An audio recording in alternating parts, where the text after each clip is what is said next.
मंडळी, लोणावळा हे गाव जेवढं एक हिल स्टेशन म्हणून प्रसिद्ध आहे, तेवढीच तिथली चिक्की देखील फेमस आहे।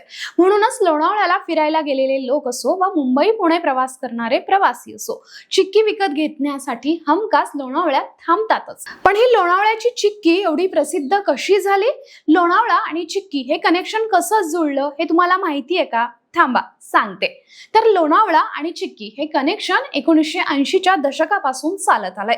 त्याचं झालं असं होतं की 80च्या दशकात लोणावळ्यात रेल्वे पटरी टाकण्याचं काम सुरू होतं। तेव्हा ते रेल्वेचे रूळ बनवणारे कामगार एवढे कष्ट करून दमून जायचे। फक्त पोळी भाजी किंवा भाजी भाकरी खाऊन त्यांच्यात एवढी एनर्जी येत नव्हती। ही गोष्ट ओळखून एका माणसाने त्या कामगारांना गुळ आणि शेंगदाण्याची चिक्की बनवून द्यायला सुरुवात केली। या चिक्कीतील गुळ आणि शेंगदाण्यामुळे कामगारांना जाणवणारा थकवा कमी झाला आणि ते आणखी उत्साहानं काम करू लागले। तेव्हा चिक्की हा त्यांच्या रोजच्या आहारातील भाग झाला। हे सगळं बघून मगनलाल अग्रवाल नावाच्या एका व्यावसायिकानं लोणावळ्यात चिक्कीचा व्यवसाय सुरू केला।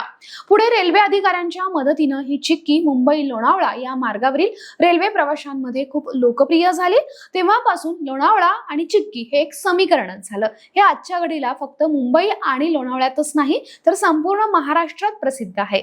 आणि यात कौतुकाची बाब म्हणजे सध्याच्या घडीला ही लोणावळा चिक्की फक्त भारतातच नाही तर परदेशात देखील लोकप्रिय आहे।